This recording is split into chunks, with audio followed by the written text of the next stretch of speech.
দেখুন, ধন্যবাদ আপনাদেরকে।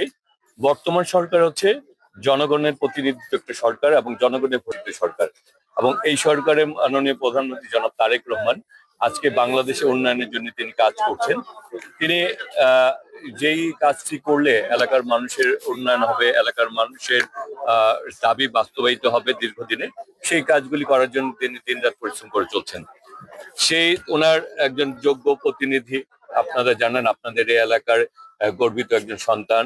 আমরা বলি যে এই এলাকার উর্বর পল্লীর গর্বিত সন্তান আপনাদের deputy speaker barrister Kaiser Kamal সাহেব।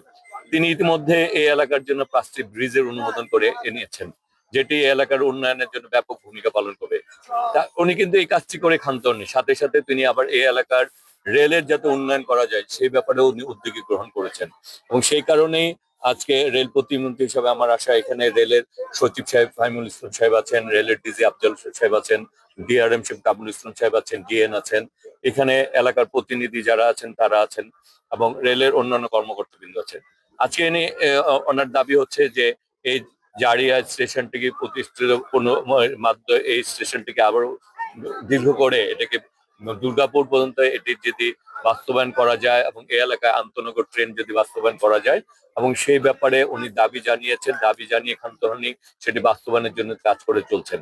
এবং আজকে আমরা এসে আমরা এখানকার যারা দায়িত্বশীল রেল কর্মকর্তা রয়েছেন, রেলের সর্বোচ্চ পর্যায়ে কর্মকর্তারা আপনি ইতিমধ্যে বলেছে আছেন, তারা এটার নিয়ে আমরা এটার মাঠ পর্যায়ে আমরা সকল ধরনের সমীক্ষা করে, এবং আমাদের এখানে জানেন যে অনেকটা জায়গা একবার করতে হবে, প্লাস এটার বাস্তবায়ন করতে যে যে সকল সমস্যার সম্মুখীন হতে হবে সেগুলি বাস্তবায়ন করে এটিকে কিভাবে অগ্রসর করা যায় সে ব্যাপারে আমরা মন্ত্রণালয়ে আমরা এইসব মিটিং করব।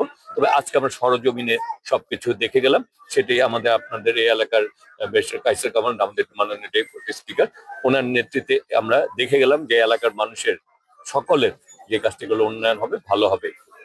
আমরা যেহেতু এটি 1918 সালে প্রতিষ্ঠিত এই স্টেশনটি, আমরা চাই যে কাজটি করলে বেশিরভাগ মানুষ উপকৃত হয়, ভালো মানুষের ভালো হবে, সেই কাজটি করার জন্য। এটার ব্যাপার হচ্ছে যে দেখুন, আপনার যেখান থেকে মোহনগঞ্জ কিন্তু আমার দাদা বাড়ি আর কি। হ্যাঁ, আমি ছোটবেলায় বলেছি যে আমি ওই এলাকায় সাইকেল চালানো, সাঁতারও শিখেছি। আমি প্রতিমন্ত্রী হওয়ার পরেও এলাকার যখন সবাই, আমার না, এই এলাকার নেত্রকোনার যারা এমপিরা রয়েছেন সকলেই, আমাদের ডেপুটি স্পিকার সহ সবাই দাবি করেছেন ওইটির ব্যাপারে। এই ব্যাপারে আমি রেলের ডিজি সাহেব এখানে উপস্থিত, তাকে বলেছি যে ওই রেল লাইন করা যায় কিনা, সরকারি ভাবে চলতো, এখন হয়তো আমরা বেসরকারি ব্যবস্থাপনায় সেই ট্রেনটিকে চালু করার জন্য আমরা চিন্তা ভাবনা করছি। হয়তোবা আমরা লোকোমোটিভ পাওয়ার সাপেক্ষে হয়তোবা 2-3 মাসের মধ্যে আমরা আশাবাদী যে ব্যাপারে বাস্তবায়ন করে কাজ করতে পারবো।